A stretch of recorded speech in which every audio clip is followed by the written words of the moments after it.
a voulu faire une lettre à Bill Clinton parce que c'était honteux qu'il avait violé Monica Lewinsky. On arrive à la bibliothèque, il y avait des croissants. Enfin, l'auteur il est arrivé, puis on commence à discuter. 2 heures après, on est parti visiter le quartier. Puis après, on était au collège chez Franck. Après, on est rentré. Un écrivain, ça sert à écrire des livres. Pour lui, c'est son métier, quoi. Comme nous, on peut être jardinier ou maçon et tout ça, bah lui, il vit que par ça, quoi. Ça lui rapporte un plus pour vivre, quoi. Bah pour moi, un écrivain, c'est quelqu'un finalement qui fait appel à son inspiration intérieure et comment dire ça, avec l'imagination qu'on a tous, on peut partir pour construire un peu n'importe quoi, ce qu'on veut, selon ses goûts, selon ses idées. Il n'y a pas de limite, c'est le champ de créativité qui est permanent. Moi, ça me plaît. Moi, chaque fois quand je viens, c'est une bonne expérience qu'on fait. Quand on rencontre plusieurs écrivains, c'est bien. Ça apprend à connaître plusieurs écrivains, à voir les tests des gens qu'ils ont fait, qu'on connaît pas. C'est ça, les autres écrivains qu'on connaît pas, qu'on n'a jamais vu. Le souvenir qui m'a marqué, c'est avec Olivier Thibault puis Marie-Florence Chéret. C'est quand on avait fait même le test avec Hector puis Joseph sur Diana est-elle vivante. C'est celui qui m'a plu. On s'est promené en ville, on nous a posé des questions, mais Thomas Aldo, tout ça. On a écrit une histoire. Voilà quoi. C'est bien amusé, on a rigolé avec lui. Voilà quoi.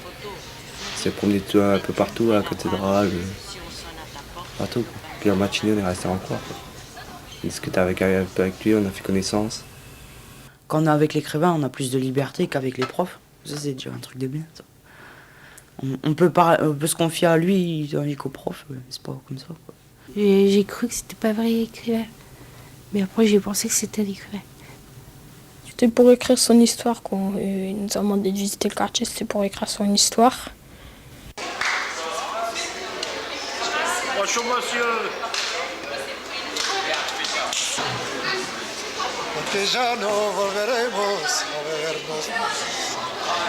Hoy vas a entrar en mi pasado.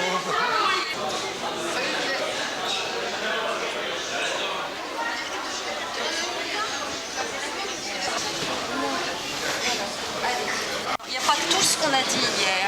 J'ai fait des choix parce qu'on a un nombre de signes, je vous l'ai dit, délimité. Christelle secoue la tête, elle dit « je sais pas ». Elle écrit une longue histoire. Un petit garçon tout seul dit « je sais pas ». Et puis en écrivant toujours, une danse. C'est un tango qu'elle signerait et des chevaux. Elle raconte, penchée sur sa feuille, qu'un jour, elle a déjà signé un tableau avec un cheval. L'histoire qu'on a inventée hier, c'est un homme, c'est un chômeur. Et il rentre chez lui et puis il ne veut plus sortir, il ne veut plus répondre au téléphone non plus.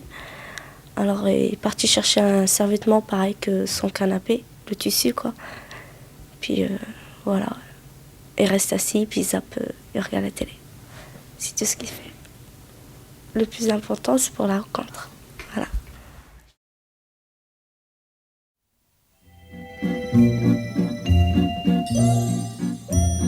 Bonsoir.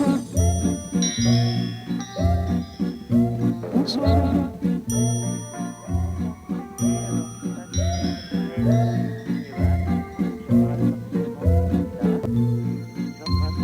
Bonsoir. Bonsoir. Le métier d'écrivain, ça sert, à mon avis, à procurer essentiellement du plaisir à ceux qui vont les lire. C'est des gens qui arrivent à mettre en mots des émotions, des faits de la vie. Donc le rôle de l'écrivain, c'est ça, un travail de mémoire, parce qu'il peut mettre en scène des tas de choses importantes sur la mémoire, et puis sur l'imaginaire, sur les fictions, sur le fait de raconter des histoires. Moi, je trouve que c'est terrible. Ben, déjà, bien écrire, puis bien exprimer ce qu'on pense. Moi, déjà, Pour moi, c'est utile. Je nettoie, même la lecture, je nettoie. Ça sert à leur faire voir que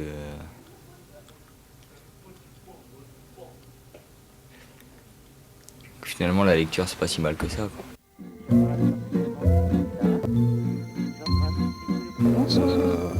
Qu'il y a un gosse qui sait pas lire, il faut le mettre pour qu'il apprenne à lire à tout prix. Il faut trouver une solution pour qu'il apprenne à lire. Soit avec des écrivains ou trouver une autre méthode pour faut la découvrir la lecture. Bonsoir.